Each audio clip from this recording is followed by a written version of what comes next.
welcome to my channel. Today I am so very excited to be bringing you some hot cocoa DIYs. These are DIYs that I am creating personally for my own cocoa bar, hot cocoa bar, which will be a video over on my home channel this week. But I needed a couple different things to add to the decor, so I decided to create some of these items myself. I am so excited for this DIY and I hope that you are too. So without further ado, let's get started. For this first sign, I have been loving those really bright red signs that have like hot cocoa words on it, something written regarding a hot cocoa station. So I wanted to recreate one like that. So I'm using a Christmas red acrylic paint to paint this plaque that I had picked up at Dollar Tree. I really liked the shape of this, and actually it was a decent size as well, and I thought it would be perfect to create a sign. So I gave this plaque one decent coat of this red paint, and I also went into the sides with a smaller brush and just painted it all up, so that way if you're looking at it from every angle, you don't see the wood color, you just see red. And then with my Cricut machine on Design Space, I had found this just a hot cocoa write-up that I thought would be really perfect for this sign. So and I transferred it, I cut it out on white vinyl and transferred it on to this board.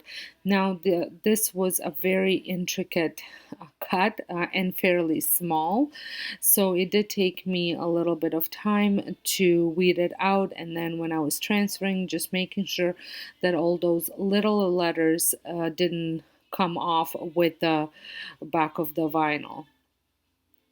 So once that was done, I transferred it onto the plaque, and I just love the way this looks, and I especially loved the letters because they had like little lines on them. It just looked really, really good.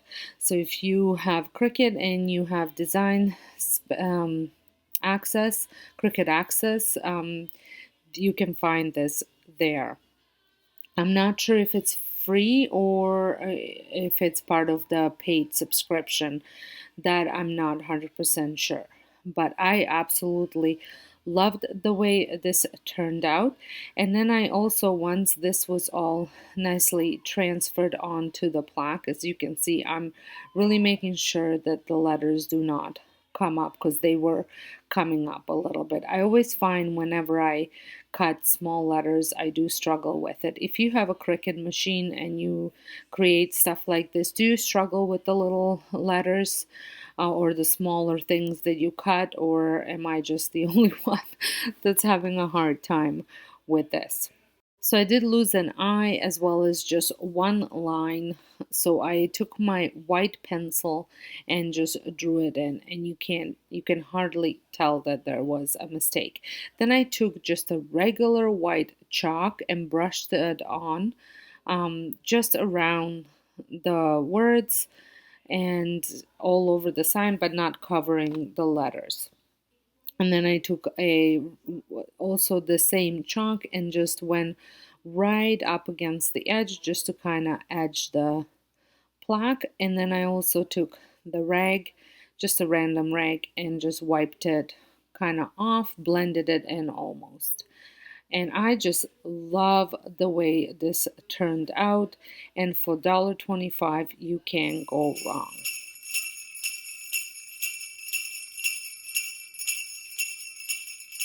Another DIY, the next one, was another one that's fairly easy to make and inexpensive. I had picked up these glass containers. They're food safe containers for $3.25 at Dollarama. I picked up 3 of them. I removed the stickers off obviously, and then I also they have bamboo lids, but they were the bamboo color, but I wanted to paint them with that same Christmas red because I am absolutely loving this shade of red, and I think it's perfect for Christmas.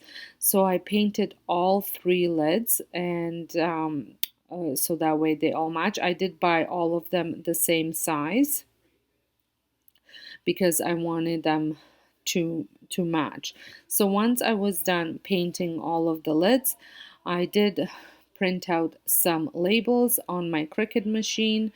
I just used a Christmas font that they have on the Cricut design space, and just wrote out candy canes, hot cocoa, and marshmallows. And then I used the same vinyl as the previous one and cut out some transfer tape, aka shelf liner, that I use from Dollar Tree to transfer all the images onto the surface.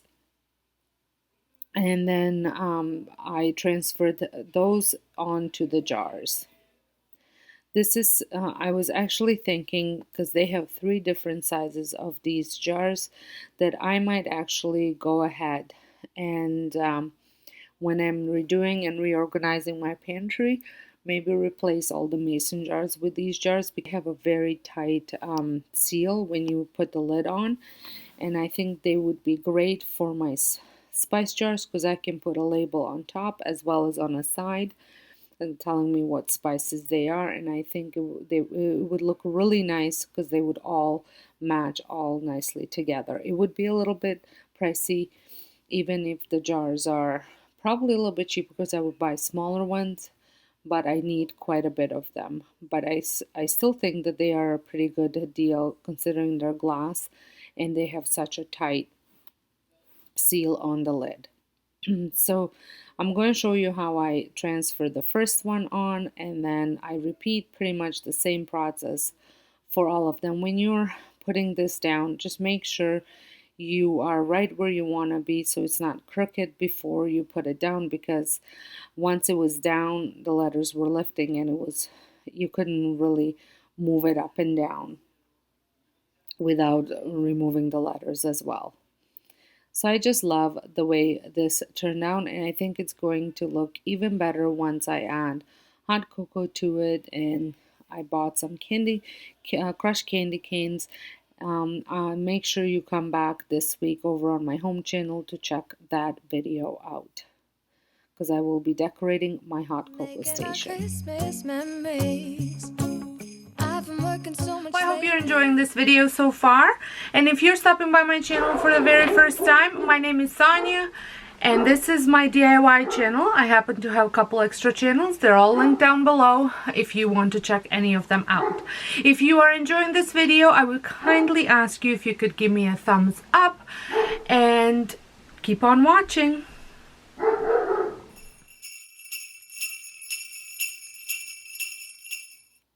The last DIY that I'm going to be working on is probably the most involved one, and it is a trash to treasure makeover.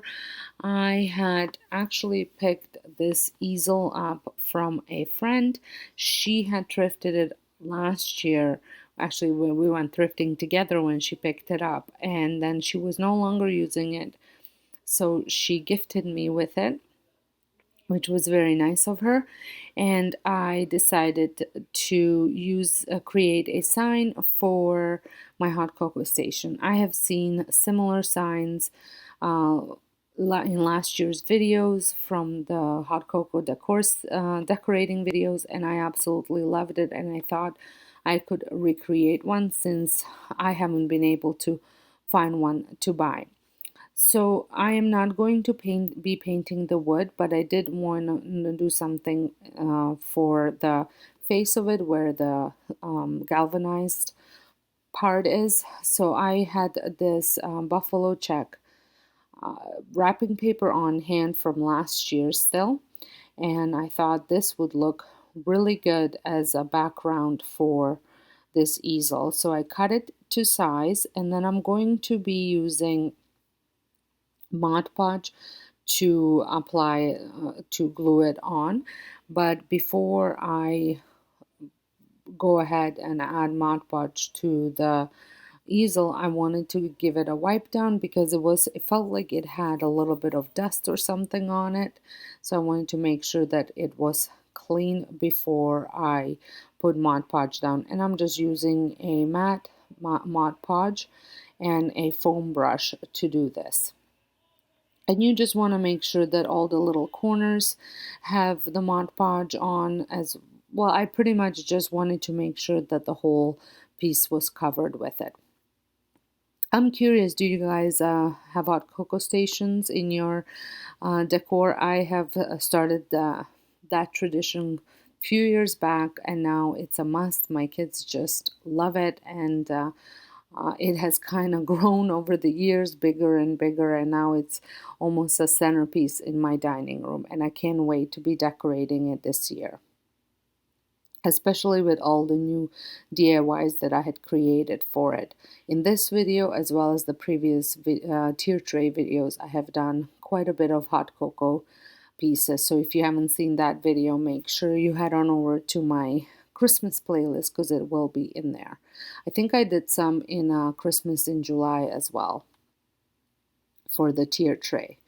So once I had the Mod Podge on where I wanted, all over the place, I glued the paper on, and you just want to make sure you push out all the bubbles. I have actually had this roller, it's a decoupage roller on hand, so I wanted to give it a try, and it came with this little pusher thingy. I don't know what it's called, and so I used both of them to just smooth it out, make sure there's no bubbles anywhere, and also push the little paper into all the corners around the easel.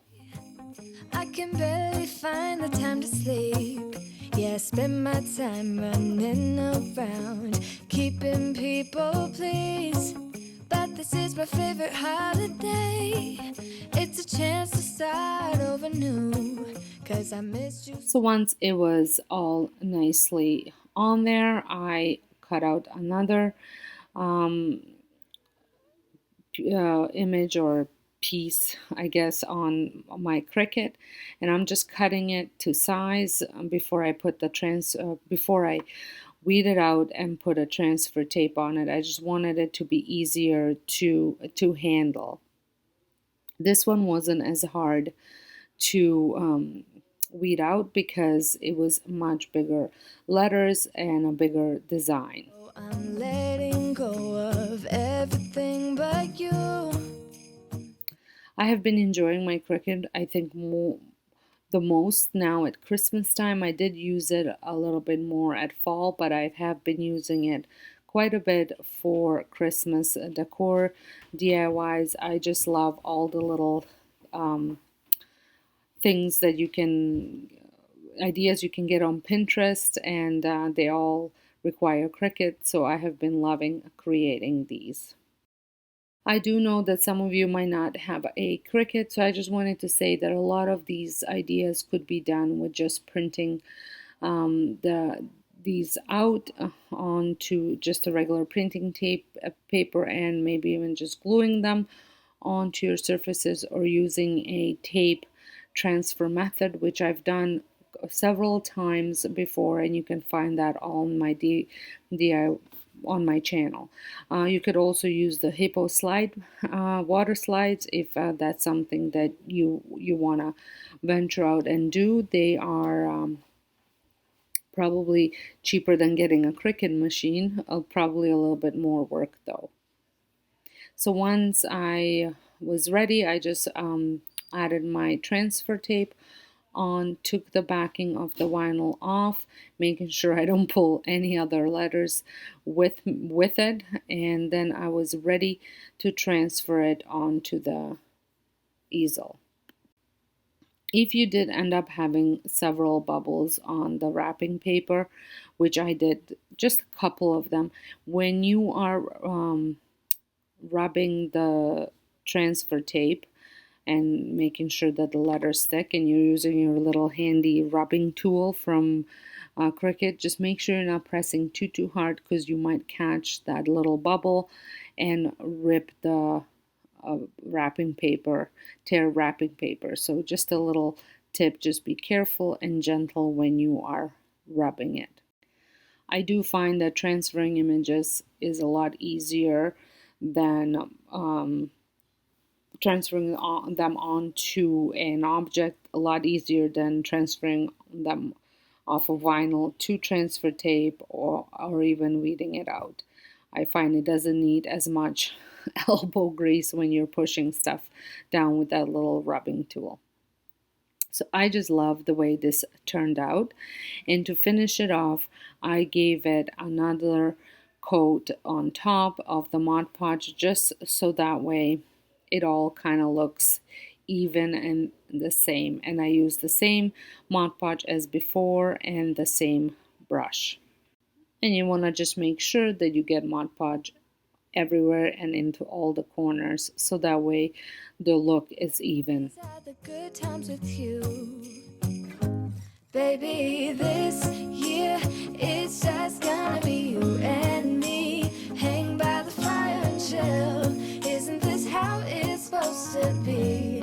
Making our Christmas memories. Oh, and I've been longing to hold you close.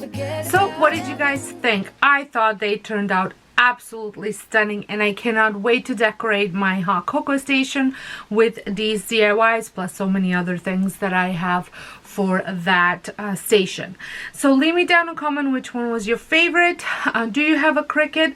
This is a great video in my opinion if you are on the fence about maybe getting a Cricut machine. These were very easy to make, kind of beginner style DIYs for Cricut machine. Like I mentioned before, all of the images I have found on the Cricut design space, so I didn't have to create most of them. I just wrote out the jar ones. But so, you know, if this is something you're considering, I do have a link down below that you can use if you want to get a Cricut machine or anything Cricut related. So I hope you have enjoyed this video. If you did, please give me a thumbs up. Don't forget to subscribe if you're not. Leave me down a comment with your favorite, and I'll see you all in my next video. Thanks for watching. Bye. Isn't this how it's supposed to be? Making our Christmas memories. Oh.